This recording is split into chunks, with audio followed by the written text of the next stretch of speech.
Tio Bruno. We don't talk about Bruno.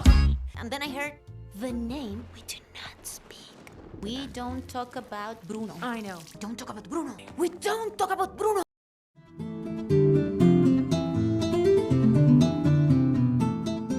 Before you say anything, yes, I do have a thing for noodle-shaped rat men gifted and or cursed with supernatural sight.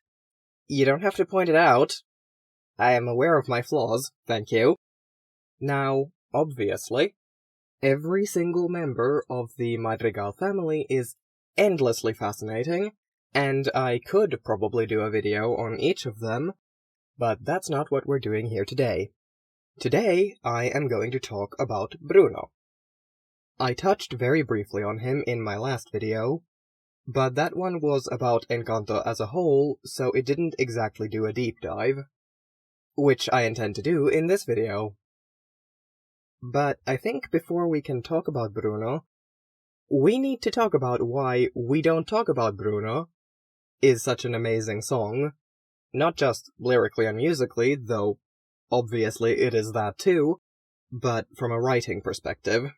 Which is good for me because I know shit all about music, but I've been writing since I was 7.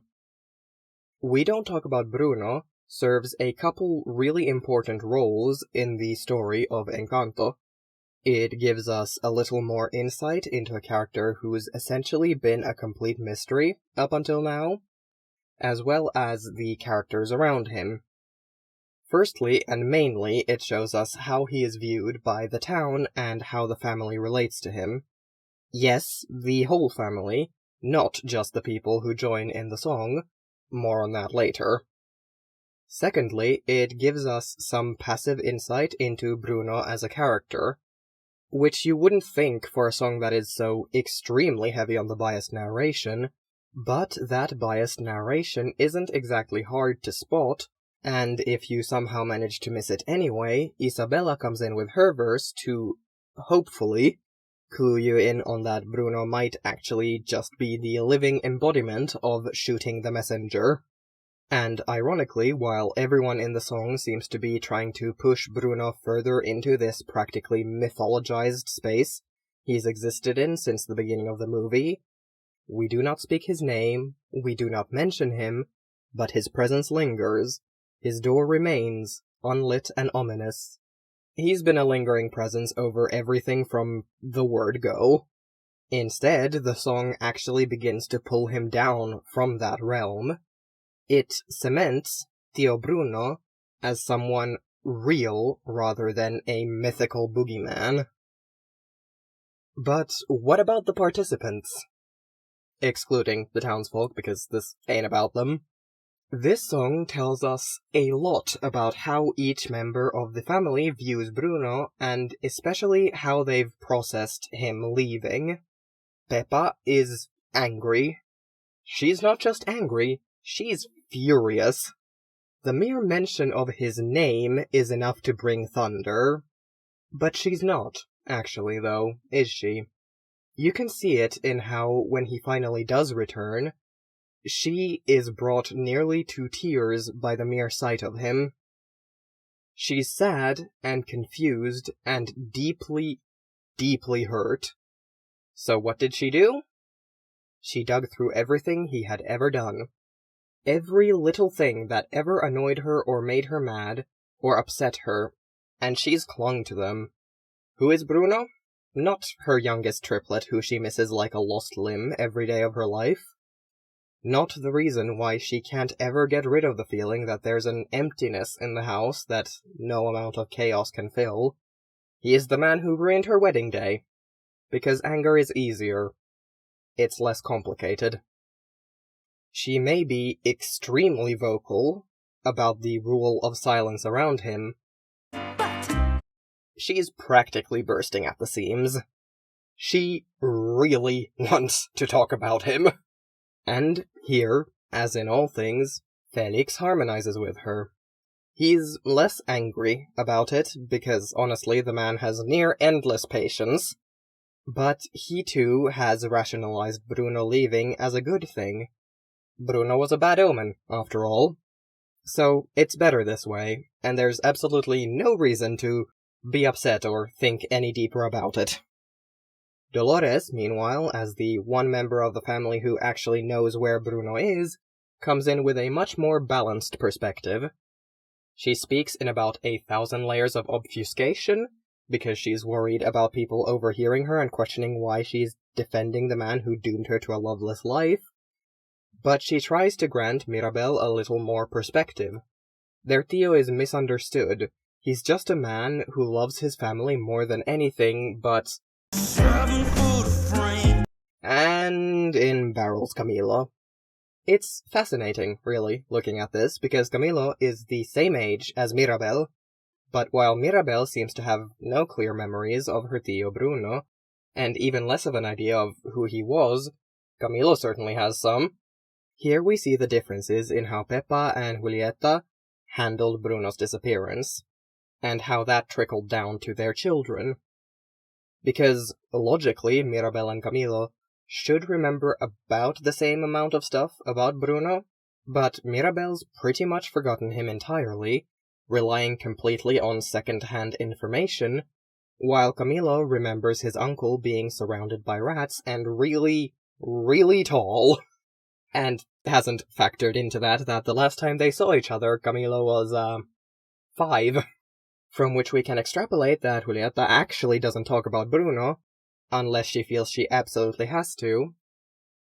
Mirabel grew up essentially without any stories about him, so he gradually faded from her memory until all she had left to prove that she'd ever even had an uncle were the traces of him that linger in Casita and in the town.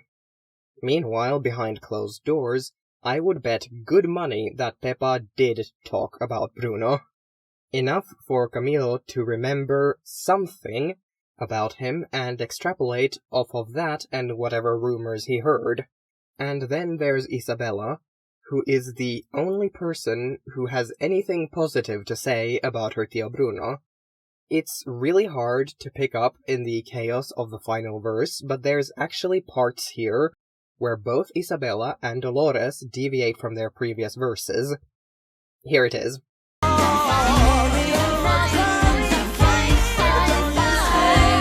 Did you catch it? It's fine if you didn't, I didn't either. First, Isabella sings, "And I'm fine, and I'm fine, and I'm fine, I'll be fine."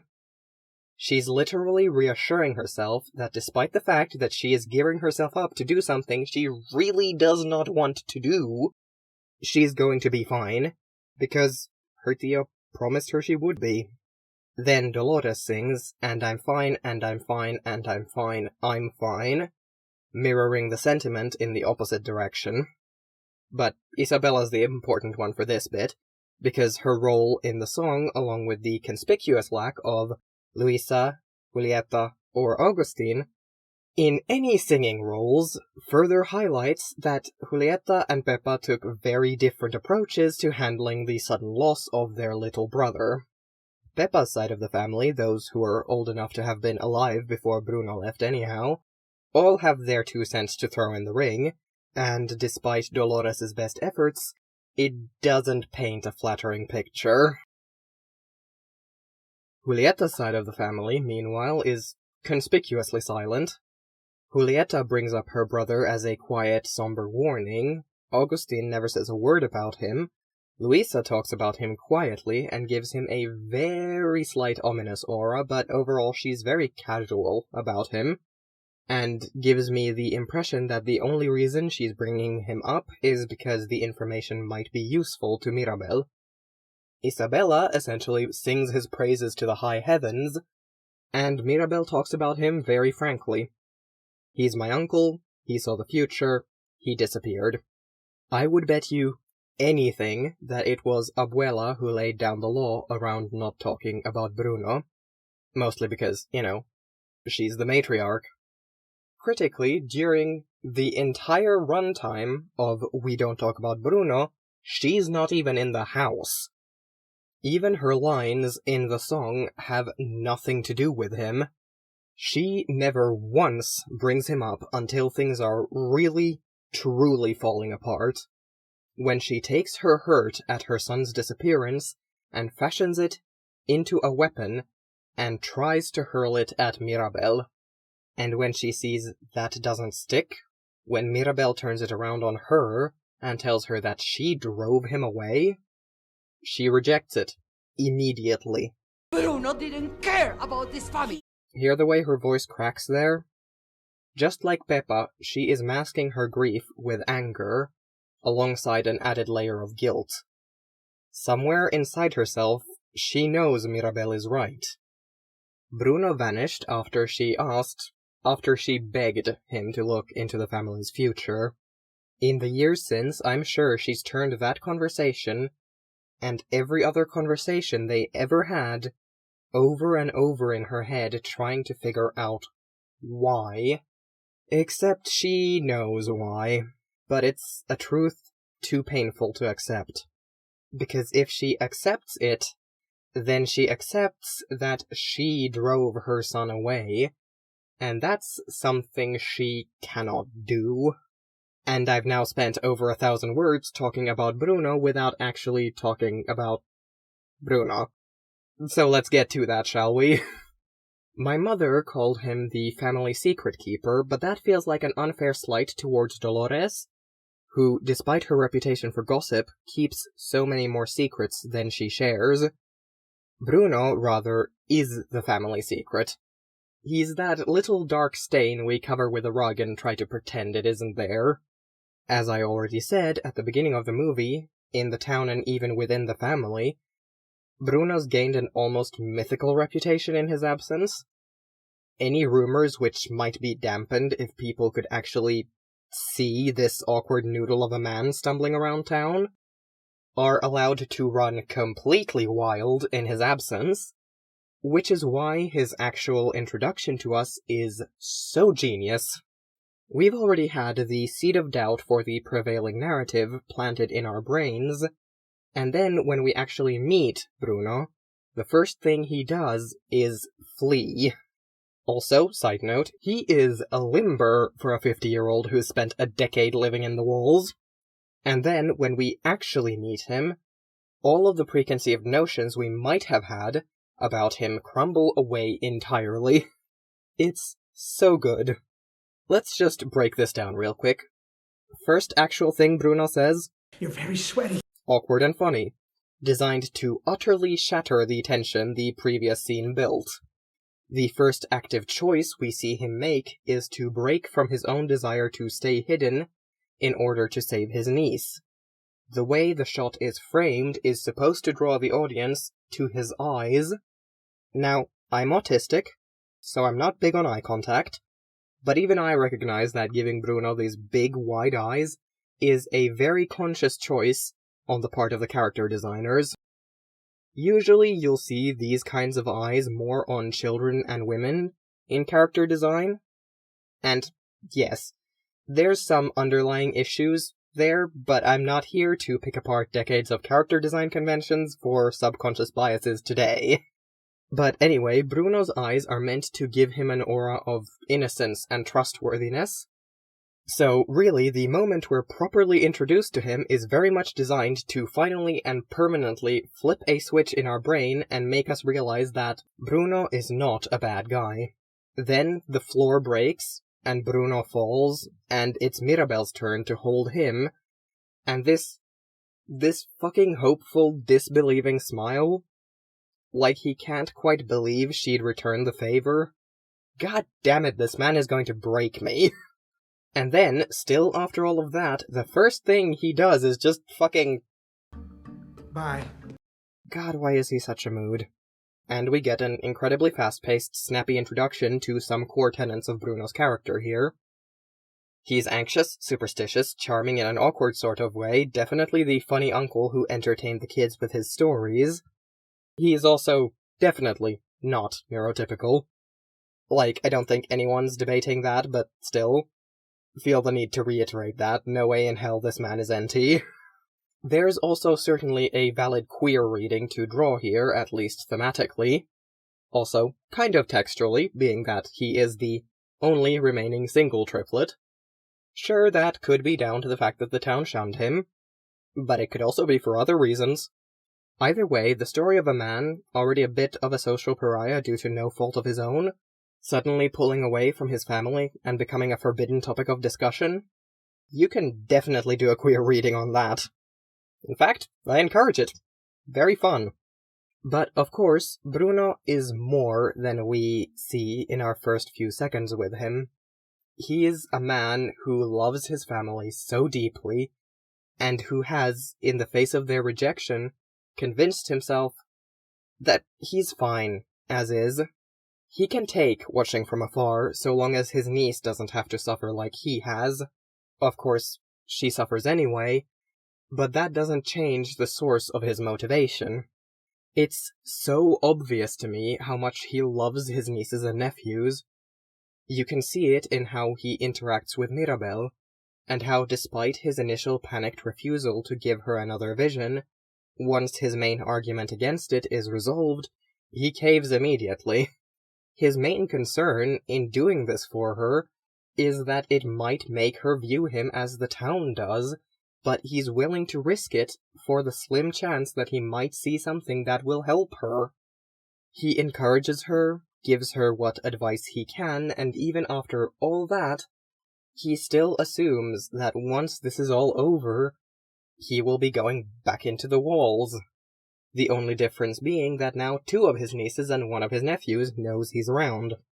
Because that's how it is. He was Bruno the Bad Omen, so when he received a vision that would damn Mirabel in the eyes of the family, he hid it and himself away rather than risk it.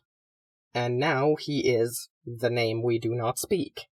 He's so used to being treated like this that it doesn't even enter his mind to think that there might be another way.